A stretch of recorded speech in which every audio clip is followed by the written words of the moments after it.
Okay, in this video we're gonna get a little light-hearted and thing. You understand? This one is called "Funny, Weird, and Unusual Canadian Place Names," and I believe the group is "How to Be Canadian." Eh? I don't know. Do Canadians actually say "eh" like that all the time? Anyway, welcome to Mr. Giant Reacts and Ting and Ting and Ting. Mr. Giant over here. Let's go ahead and check out these funny names of Canadian places and thing. You know what I mean? Let's see what it is. Maybe something we could get a little laughter going and thing. Still, we'll say, let's go. If you're going to visit Canada, you're going to have to get used to some funny, strange, and interesting place names, and some which are just plain fun to pronounce.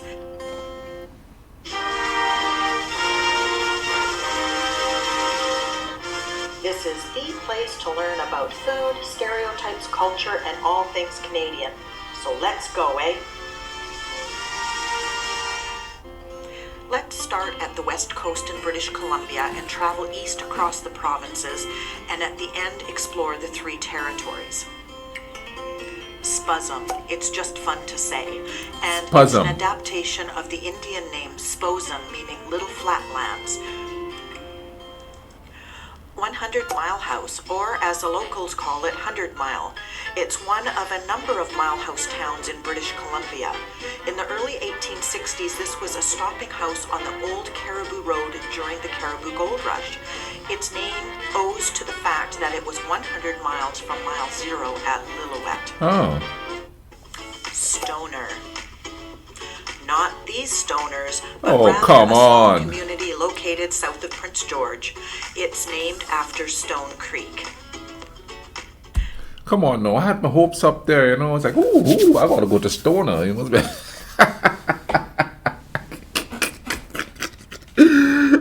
Oh my gosh, I gotta tell some of my Stoner friends there's a place named Stoner in British Columbia. You ought to go check it out. Or they're gonna like, ooh, bucket list that bad boy. This town sounds like it should be the French pronunciation for cut thumb, but you would be wrong. Most pronounce it as Pooscoopi. The town was originally named Pooscoopi Prairie after the name of a local native band chief. Let's move over to Alberta, one of the three prairie provinces. The funny-sounding name of Hairy Hill got its name from a large amount of bison hair found in the hills in the area when the Canadian Pacific Railway founded the hamlet in the early 20th century. The name Medicine Hat is an English interpretation of the Blackfoot word for the eagle tail feather headdress worn by medicine Oh, men. that's kind of cool. It started as a railway town and is now the sixth largest city in Alberta. Where will the visiting Trekkies come if they want to find the real deal? Well, I'll tell you where they'll go. They're gonna go to Vulcan, Alberta. Full ahead, Mr. Sutter. Maximum warp. This town has built a Star Trek-themed tourist station which provides information, displays Star Vulcan, Trek okay. memorabilia, and provides photo opportunities and allows visitors to participate in the Vulcan Space Adventure virtual reality game. Oh, Have you ever heard of Head Smashed in Buffalo Jump? It's a UNESCO World Heritage Site. For thousands of years, the bison provided Aboriginal peoples with all of life's requirements. The principal means of killing large numbers of bison was the buffalo jump, where herds were stampeded over cliffs and butchered at the bottom. oh wow. This is the biggest, oldest, and best preserved buffalo jump in North America. And on to the next prairie province with a fun name, Saskatchewan. There are several theories Moose Jaw. about how Moose Jaw got its name, but one thing is for sure, it's an original. Moose Jaw is proudly known as Canada's most notorious city and is the fourth largest city in Saskatchewan. Another funny named town is Eyebrow. Legend has it that the area took its name from an eyebrow-shaped hill resting above the lake. Oh wow. You know, when I first came to America and I went to places here, especially in eastern Kentucky, I would say, well, how did that place get its name? It's like Pigeon Roost. Was there a lot of pigeons there? There was Wolf Creek, where my ex-wife is from. Was there a lot of wolves there? And nobody seemed to know, you know. And there's just these like the bottoms, you know what I mean? Or it's where all the poor black people is, so they call it the bottoms. And let me see, there's always like quote unquote practical reasons for the names of places, as you could tell here. This one, eyebrow, because of two ridges or something that was shaped like eyebrows. Now there's certain places that makes me wonder how they got that name, like Pedro, Ohio, which is Pedro spelled the same way in Spanish, or what is it? There's some really strange places, name places around here. I'll think of them as I go through here. But even in my country, like I live next to a place called Fricante. What does that mean? I have no idea what that means. I just know it's Fricante. And to this day, it's still called that. You know what I mean? Now, there's logical places like the lagoon, because there's a lagoon right there, you know. So it's called the Kiani James Highway now. No, but I guess very few people say the lagoon. There was other names for it too, and I can't remember. You know what I mean? But then there's Grand Anse, you know, Lansapine, you know, a lot of French words and stuff like that. Beauchejou. Like, I can look up some really strange names that people will go, oh, where'd that come from? Let's get going here. We certainly wouldn't want to forget this Saskatchewan village of approximately 55 people. A French name, the village is pronounced more like Forget instead of forget. Forget. Since this is the Salty Beaver Explorers channel, our favorite is Big Beaver, Saskatchewan. It's a tiny community of 15 and has a store and a clothing company. Manitoba is the last of the Prairie provinces. Josiah Flintabady Floniton is the inspiration for Flin Flon, Manitoba. He is a character in a paperback novel, The Sunless City, written by J.E. Preston Muddock. Finger and Bacon Ridge are also unusual names in Manitoba. Finger. What kind of Moving finger? eastward to Ontario, this province also has a number of funny names, but I'm going to narrow it down to my top 4. Wawa. It takes its name from the Ojibwe word for wild goose, and the community is known for its 8.5-meter metal statue of a Canada goose, which was built in 1960. Pancake Bay. I love pancakes, but this gets its name from folk stories that told of voyageurs preparing batches of pancakes from their remaining provisions as they traveled from this area to Sault Ste. Marie. Oh.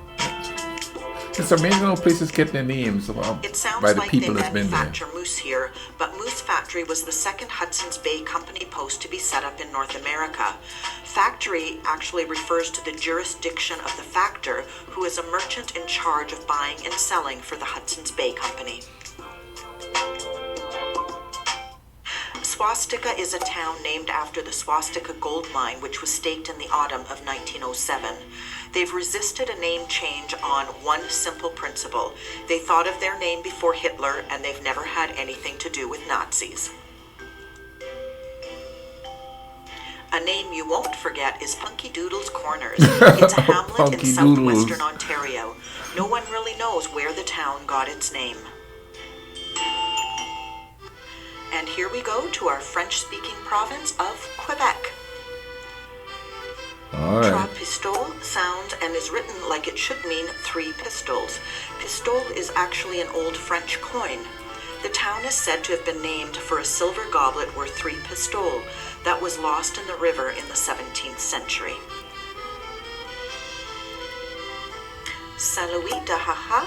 In September 2017, this municipality established a Guinness World Record for the most exclamation marks in a town name.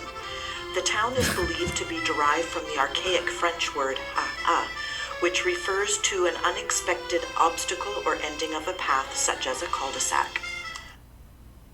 Let's head over to 3 of the 4 maritime provinces, New Brunswick, Nova Scotia, and Prince Edward Island.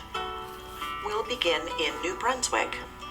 Beersville. Now that sounds like a fun place to hang out. No. It was named for John A. Beers. Oh, okay. I thought because there's a lot I'm of guessing bears that there. the fishermen were out of luck at Disappointment Lake in Carleton County. Peekaboo Corner, New Brunswick. I wasn't able to find any information about this, but it certainly is a good name. The province of Nova Scotia is next. If you want to be rich, then living in lower economy may not be for you. Mushaboom is a funny name that is likely a shortened form of a Micmac word which means a pile of hair.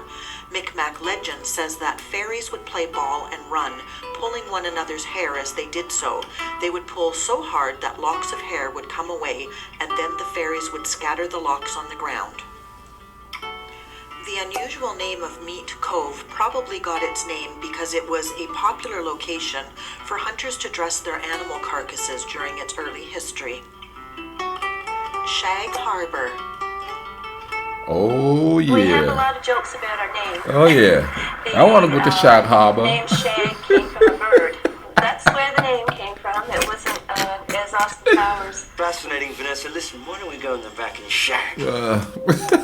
It is an unusual name, but it's not as exciting as what the town is actually known for. Shag Harbor is known for its 1967 UFO encounter and crash. I guess the Prince aliens Edward wanted to Island shag. is Canada's smallest province, and that's where we're headed next. Try not to laugh at the name of this town, but Crapo was named after the spring peeper frog renowned for its loud chirp. Wow. That is so... I always... Okay. We call frogs crapo on the island. We call frogs crapo. And I always... Well, what is it? Why do they call the frogs crapo? How did that word get to the islands? Or... Wow. Or did the word forget to them? No, it couldn't have. So that's what we call frogs. We call them crapo. There's an old saying there that if you get in trouble, it says crapo smoke your pipe. My mom used to say that, boy, if you don't get in this room and clean your room, crapo will smoke your pipe. Wow, that's crazy. That's crazy. Oh, wow, that's crazy. I'm glad I watched this now. Sea Cow Pond. It may come as a bit of a surprise that walruses, for which the town is named, were abundant in Prince Edward Island during the late 19th century. Sea Cow Pond Harbor has the world's longest natural rock reef. Now we're off to our last maritime province of Newfoundland and Labrador, Love me which some is Newfoundland. the king of unusual names. Only Jerry knows where Jerry's nose got its name. It certainly is unusual. Leading tickles is one of a number of tickles in Newfoundland. In Newfoundland English, a tickle means a short, narrow, straight. Oh, okay. Blow Me Down Provincial Park is aptly named because the strong gusts of winds might actually blow you down. Oh, wow. It's pretty, though. Let me present Dildo.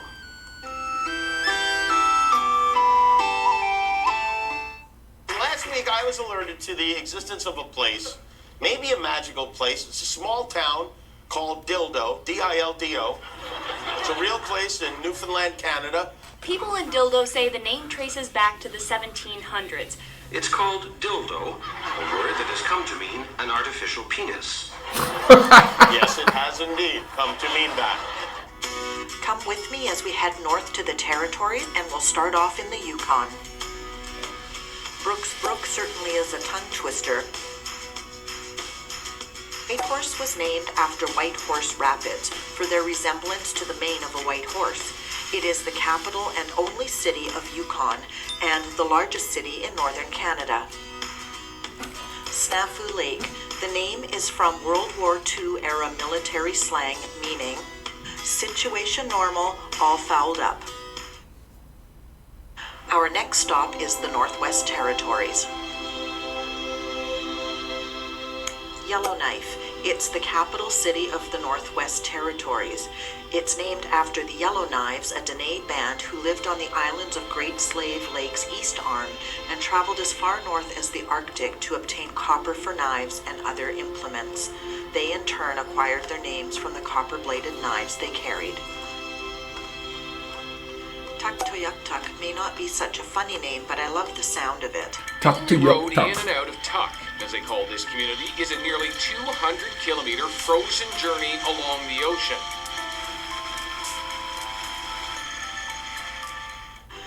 Tuktoyaktuk is the anglicized form of the native Inuvialuit place name meaning resembling a caribou. The settlement has been used by the native Inuvialuit for centuries as a place to harvest caribou and beluga whales. Nunavut is Canada's newest territory. It is massive and sparsely populated, forming most of the Canadian Arctic archipelago. Chesterfield Inlet. When I think of Chesterfield, I think of a couch or a sofa, but this community got its name in the mid-1700s from the Earl of Chesterfield after British explorers charted the area. It is a stronghold of Inuit culture and traditions. I would like to visit the Inuit cultures and Calgary traditions. is another name that I like the sound of. It is the capital of Nunavut, meaning place of many fish. So which place names did you find the funniest or most interesting? Let us know in the comments section below. If you enjoyed this video, give it a thumb. Oh man, alone one really cool thing, crapo. Man, I would love to know how that word got to the island. I'd love to know. I thought it wasn't just indigenous to the island only, but you know, here we go again.